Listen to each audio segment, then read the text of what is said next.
2024ರ ಲೋಕಸಭಾ ಚುನಾವಣೆ ಭಾರತದ ಒಂದು ಇತಿಹಾಸದಲ್ಲೇ ಒಂದು ಮಹತ್ವ ಮತ್ತು ಒಂದು ಬದಲಾವಣೆಯಾದಂಥ ಒಂದು ವಿಶಿಷ್ಟವಾದಂಥ ಒಂದು ಚುನಾವಣೆ ಅಂತ ಹೇಳ್ಬೋದಾಗಿರುತ್ತೆ. ಏಕೆಂತಂದರೆ ಸ್ವಾತಂತ್ರ್ಯ ಬಂದು ಇಷ್ಟು ವರ್ಷಗಳಲ್ಲಿ ನಡೆದಂಥ ಲೋಕಸಭಾ ಚುನಾವಣೆಗಳಿಗೂ ಈಗ 2024ರಲ್ಲಿ ನಡೆಯುವ ಲೋಕಸಭಾ ಚುನಾವಣೆಗಳಿಗೂ ಬಹಳಷ್ಟು ವ್ಯತ್ಯಾಸಗಳಿದೆ. ಸಾಮ್ಯತೆಗಳಿಗಿಂತ ವ್ಯತ್ಯಾಸಗಳೇ ತುಂಬ ಜಾಸ್ತಿ ಆಗಿದೆ.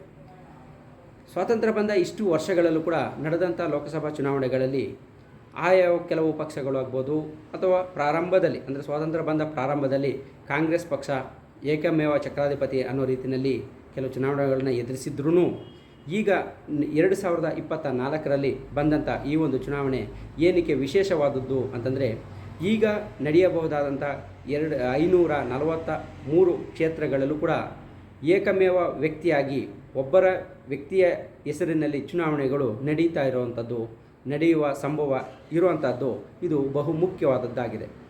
ಹಾಗಾಗಿ ಈ 2024ರಲ್ಲಿ ನಡೆಯುವಂಥ ಈ ಒಂದು ಚುನಾವಣೆ ವಿಶಿಷ್ಟವಾದದ್ದು, ವಿಶೇಷವಾದದ್ದು ಅಂತ ಅನಿಸ್ಕೊಳ್ತಾ ಇದೆ. ಕಾರಣಗಳಿಗೆ ಮುಂದೆ ನೋಡೋಣ. ಆದರೆ ಈ ವಿಶೇಷವಾದಂಥ ವ್ಯಕ್ತಿ ಯಾರು? ಇವರು ಈಗ ನಡೆಯುವ ಲೋಕಸಭೆಯ 543 ಕ್ಷೇತ್ರಗಳಲ್ಲೂ ನಾಮಿನೇಷನನ್ನು ಫೈಲ್ ಮಾಡ್ತಾರಾ ಅಥವಾ ಅಂಥ ವ್ಯಕ್ತಿ ಯಾರು ಅಂತ ನೋಡೋದಾದರೆ ಬಹುಶಃ ಈಗ ನಿಮ್ಮ ಗಮನಕ್ಕೆ ಯಾರು ಅಂತ ಬಂದಿರ್ಬೋದು. ಆ ವ್ಯಕ್ತಿ ಮೋದಿ. ಅಂದರೆ ಇವರು 543 ಕ್ಷೇತ್ರಗಳಲ್ಲೂ ನಾಮಿನೇಷನ್ನ ಫೈಲ್ ಮಾಡ್ತಾರೆ ಅಂತಲ್ಲ, ಆದರೆ ನಡೆಯುವ ಈ 543 ಕ್ಷೇತ್ರಗಳಲ್ಲೂ ಕೂಡ ಅವರ ಹೆಸರಿನಲ್ಲಿ ಮೋದಿಗೆ ಓಟನ್ನು ಹಾಕಿ ಅಥವಾ ಮೋದಿಗೆ ಈ ಮತವನ್ನು ಚಲಾಯಿಸಿ ಮೋದಿಯನ್ನೇ ಗೆಲ್ಲಿಸಿ ಎಂಬ ಒಂದು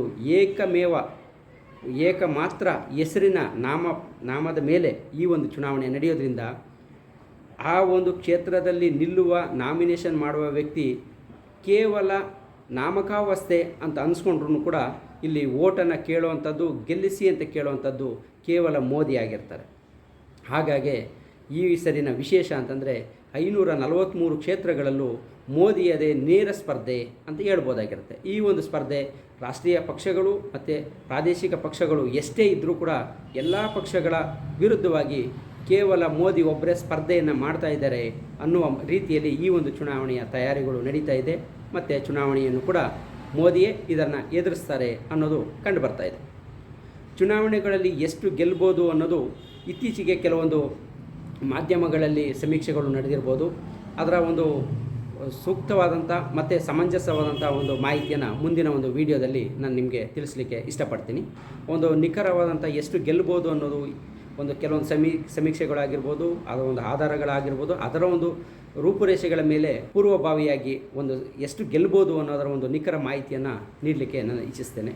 ಈಗ ಈ ಒಂದು 543 ಕ್ಷೇತ್ರಗಳಲ್ಲೂ ಸ್ಪರ್ಧಿಸಿದಂಥ ಮೋದಿಗೆ ಯಾಕೆ ಜನ ಓಟ್ ಹಾಕ್ತಾರೆ ಅನ್ನೋದ್ರ ಬಗ್ಗೆ ಆ ಅಂಶಗಳು ಏನು ಅಂತ ನೋಡೋದಾದರೆ, ಮೋದಿಯು ಆಡಳಿತಕ್ಕೆ ಬಂದು ಇಲ್ಲಿಗೆ 10 ವರ್ಷಗಳು ಕಳೀತಾ ಇದೆ. ಅವರು ಈ 10 ವರ್ಷಗಳಲ್ಲಿ ತಗೊಂಡಂಥ ಒಂದು ದೃಢ ನಿರ್ಧಾರಗಳು, ಅವರ ಒಂದು ದೇಶದ ಒಂದು ಸೇವೆಯನ್ನು ಮಾಡ್ತಾಯಿದ್ದೀನಿ, ದೇಶದ ಸೇವಕ ನಾನು ಅಂತ ಹೇಳ್ಕೊಂಡು ಅವರು ಮಾಡಿರುವಂಥ ಕೆಲವು ಅಂತಾರಾಷ್ಟ್ರೀಯ ಮಟ್ಟದಲ್ಲಿ ಭಾರತದ ಒಂದು ಪ್ರತಿಭೆಯನ್ನು ಅಥವಾ ಭಾರತದ ಒಂದು ಬದ್ಧತೆಗೆ ಸಂಬಂಧಿಸಿದಂತೆ, ಭಾರತದ ಒಂದು ವಿಚಾರಕ್ಕೆ ಸಂಬಂಧಿಸಿದಂತೆ, ಇದಕ್ಕಿಂತ ಹಿಂದೆ ನಮ್ಮ ದೇಶದ ಬಗ್ಗೆ ವಿದೇಶಿಗರಲ್ಲಿ ಇದ್ದಂಥ ಮನೋಭಾವಗಳನ್ನು ತೊಡೆದು ಹಾಕಿ ಒಂದು ಭಾರತ ಅಂದರೆ ಒಂದು ಹೆಮ್ಮೆಯ ಒಂದು ಸ್ಥಿತಿಯನ್ನು ಹೆಮ್ಮೆ ಪಡುವಂಥ ಒಂದು ಅಂಶವನ್ನು ತಂದಿಟ್ಟಿರುವಂಥದ್ದು ಒಂದು ಪ್ರಮುಖವಾಗಿ ಆಕರ್ಷಿತವಾಗಿರುತ್ತೆ. ಏಕೆಂದರೆ ಕೇಂದ್ರಾಡಳಿತ ಅಂತಂದಾಗ ಒಂದು ನಮ್ಮ ಭಾರತದ ಒಂದು ಸರ್ಕಾರ ಅಂತಂದಾಗ ಅದು ಬಹುಮುಖ್ಯವಾಗಿ ರಕ್ಷಣೆ ವಿಚಾರಕ್ಕೆ ಸಂಬಂಧಿಸಿದಂತೆ, ಅಂತಾರಾಷ್ಟ್ರೀಯ ವಿಚಾರಗಳಿಗೆ ಸಂಬಂಧಿಸಿದಂತೆ, ರಾಷ್ಟ್ರದ ಭದ್ರತೆಗೆ ಸಂಬಂಧಿಸಿದಂಥ ವಿಚಾರ ಆಗಿರುತ್ತೆ. ಸೊ ಹಾಗಾಗಿ ಮೋದಿ ಆಡಳಿತಕ್ಕೆ ಬಂದಾಗ ಜಮ್ಮು ಕಾಶ್ಮೀರದಲ್ಲಿ ಅದಕ್ಕೆ ಸಂಬಂಧಿಸಿದಂತೆ ಸಪ್ರೇಟ್ ಆಗಿದ್ದಂಥ ಸಂವಿಧಾನವನ್ನು ತೊಡೆದು ಹಾಕಿ ನಮ್ಮ ಸಂವಿಧಾನದ 370ನೇ ವಿಧಿಯನ್ನು ತೆಗೆದು ಹಾಕಿರುವಂಥ ವಿಧಾನ ಆಗಿರ್ಬೋದು. ಆ ಒಂದು ಸಂದರ್ಭ, ಆ ದಿನಗಳನ್ನು ನೆನೆಸ್ಕೊಂಡ್ರೆ ಯಾರೂ ಕೂಡ ಇಷ್ಟು ಸೂಕ್ಷ್ಮವಾಗಿ ಈ ಒಂದು 370ರ ಆರ್ಟಿಕಲನ್ನು ತೆಗೆದುಹಾಕ್ಬೋದು ಅಂತ ಅನಿಸ್ಕೊಳ್ಳೋಕ್ಕೂ ಸಾಧ್ಯ ಇಲ್ಲ. ಆ ದಿನನ ನೆನೆಸ್ಕೊಂಡ್ರೆ ಈ ರೀತಿಯಲ್ಲಿ ಒಂದು ಪೂರ್ವ ನಿಯೋಜಿತವಾಗಿ ಎಲ್ಲವನ್ನು ವ್ಯವಸ್ಥೆಯನ್ನು ಮಾಡಿ ಇಷ್ಟು ಸೂಕ್ಷ್ಮವಾಗಿ ಇರುವಂಥ ವಿಚಾರವನ್ನು ತೆಗೆದುಹಾಕ್ತಾರೆ ಅಂತ ಯಾರೂ ಕನಸಲ್ಲೂ ಕೂಡ ನೆನೆಸ್ಕೊಂಡಿರಲಿಲ್ಲ. ಆ ರೀತಿಯಲ್ಲಿ ತೆಗೆದುಹಾಕದಂಥದ್ದು ಅದನ್ನು ವಿರೋಧ ಪಕ್ಷಗಳು ಅದು ಬೇರೆ ರೀತಿಯಲ್ಲಿ ಅದನ್ನು ಎಕ್ಸ್ಪ್ಲನೇಷನ್ಸನ್ನು ಮಾಡ್ಬೋದು, ಅದರ ಒಂದು ನಾವು ಮತ್ತೆ ಜಾರಿಗೆ ತರ್ತೀವಿ ಅಂತ ಅನ್ಬೋದು. ಆದರೆ ಆ ರೀತಿಯಲ್ಲಿ ತರೋದಕ್ಕೆ ಅದು ಅಷ್ಟು ಸುಲಭವಾದದ್ದು ಅಲ್ಲ. ಯಾಕೆಂದರೆ ಈ 370ರ ವಿಧಿ ಏನಿದೆ ಇದನ್ನು ತಾತ್ಕಾಲಿಕ ವಿಧಿ ಅಂತಲೇ ಸೇರಿಸಿದ್ದಾಗಿರುತ್ತೆ. ಸೊ ಇದು ಆನಂತರದಲ್ಲಿ ಪರ್ಮನೆಂಟ್ ಅನ್ನೋ ರೀತಿಯಲ್ಲಿ ಸಂವಿಧಾನ ರಚನೆಯೇ ಆಗುವಂಥ ಸಂದರ್ಭದಲ್ಲೇ ಆಗಿದ್ದು ಅನ್ನೋ ರೀತಿಯಲ್ಲಿ ಕಂಡುಬಂದಿತ್ತು. ಅದನ್ನು ಕೂಡ ತೆಗೆದುಹಾಕಿದ್ರು.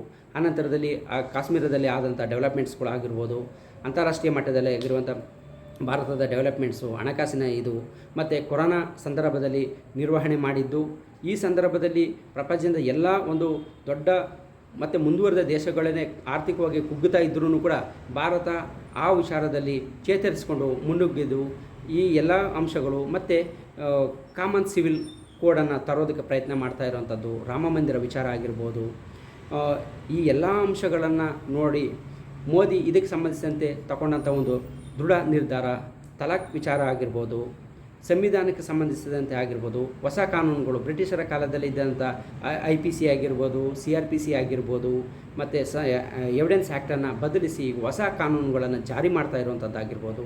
ಆ ಕಾನೂನುಗಳು ಈಗ ಜೂನ್ 1ನೇ ತಾರೀಕಿಂದ ಆಗ್ತಾಯಿದೆ. ಅದಕ್ಕೆ ಸಂಬಂಧಿಸಿದಂತೆ ಗೆಜೆಟುಕೇಷನ್ನ ಮಾಡಿರೋವಂಥದ್ದು, ಆ ಕಾನೂನುಗಳನ್ನು ರಚನೆ ಮಾಡಿ ಸಂವಿಧಾನದಲ್ಲಿ ಮಂಡಿಸಿ ಜಾರಿ ಮಾಡ್ತಾ ಇರುವಂಥ ವಿಚಾರ ಆಗಿರ್ಬೋದು. ಈ ರೀತಿ ಹಲವಾರು ವಿಚಾರಗಳನ್ನು ತಗೊಂಡಾಗ ಈ ವಿಚಾರಗಳಿಗೆ ಸಂಬಂಧಿಸಿದಂತೆ ಮೋದಿ ತನ್ನ ಒಂದು ದೃಢ ನಿರ್ಧಾರಗಳನ್ನು ತಗೊಂಡಿದ್ದೇ ಮುಖ್ಯ ಕಾರಣ ಆಗಿದೆ. ಹಾಗಾಗಿ ಈ ಬಾರಿಯ ಚುನಾವಣೆ ಮೋದಿಯ ಒಬ್ಬ ವ್ಯಕ್ತಿಯ ಹೆಸರಿನಲ್ಲಿ ನಡೀತಾ ಇರೋದು ಒಂದು ವಿಶೇಷ ಆಗಿರುತ್ತೆ. ಈ ಒಂದು ಹೆಸರನ್ನು, ಈ ಒಬ್ಬ ವ್ಯಕ್ತಿಯನ್ನು ಎದುರಿಸೋದಕ್ಕೆ ಹಲವಾರು ರಾಷ್ಟ್ರೀಯ ಪಕ್ಷಗಳು, ಪ್ರಾದೇಶಿಕ ಪಕ್ಷಗಳು ಬಹಳಷ್ಟು ಕಸರತ್ತುಗಳನ್ನು ನಡೆಸ್ತಾ ಇದೆ. ಮೂರನೇ ಒಂದು ತೃತೀಯ ರಂಗವಾಗಿ ಕೂಡ ಕಟ್ಟಲಿಕ್ಕೆ ಪ್ರಯತ್ನ ಮಾಡಿದ್ರು. ಅದು ಚುನಾವಣೆ ಹತ್ತತ್ರ ಬರ್ತಾ ಇದ್ದಂಗೆ ಅದು ವಿಫಲ ಆಗಿರುವಂಥದ್ದು. ಸೊ ಇವೆಲ್ಲನೂ ನೋಡಿದಾಗ ಈ ಒಂದು ಚುನಾವಣೆ ವಿಶೇಷ ಅಂತ ನಾನು ಏನಕ್ಕೆ ಹೇಳಿದೆ ಅಂತಂದರೆ, ಈ ಎಲ್ಲ ಕಾರಣಗಳಿಂದ ಇನ್ನೂ 10 ಕಾರಣಗಳು ಇವೆ. ಅದನ್ನೆಲ್ಲನೂ ಇದರಲ್ಲಿ ಎಕ್ಸ್ಪ್ಲೇನ್ ಮಾಡಲಿಕ್ಕೆ ಆಗ್ತಾಯಿಲ್ಲ. ಎಲ್ಲ ಕಾರಣಗಳಿಂದ 2024ರ ಚುನಾವಣೆ ಒಂದು ವಿಶೇಷವಾದಂಥ ಒಂದು ಚುನಾವಣೆಯಾಗಿ ಭಾರತದ ಇತಿಹಾಸದಲ್ಲಿ ಗುರುತಿಸ್ಕೊಳ್ತದೆ ಅನ್ನೋದು ನನ್ನ ಒಂದು ಮುಖ್ಯ ಅಂಶ ಆಗಿರುತ್ತೆ. ನಮ್ಮ ಒಂದು ಚಾನಲ್ಗೆ ನೀವು ಇನ್ನೂ ಸಬ್ಸ್ಕ್ರೈಬ್ ಆಗಿಲ್ಲ ಅಂದರೆ ಸಬ್ಸ್ಕ್ರೈಬ್ ಆಗಿ, ನಮ್ಮ ವಿಡಿಯೋ ನಿಮಗೆ ಇಷ್ಟ ಆಗಿದ್ದರೆ ಲೈಕ್ ಮಾಡಿ, ಬೇರೆಯವ್ರಿಗೂ ಶೇರ್ ಮಾಡಿ. ಸಾಮಾನ್ಯ ಈ ಒಂದು ವಿಚಾರ ಎಲ್ಲರಿಗೂ ಸಿಗುವಂತೆ.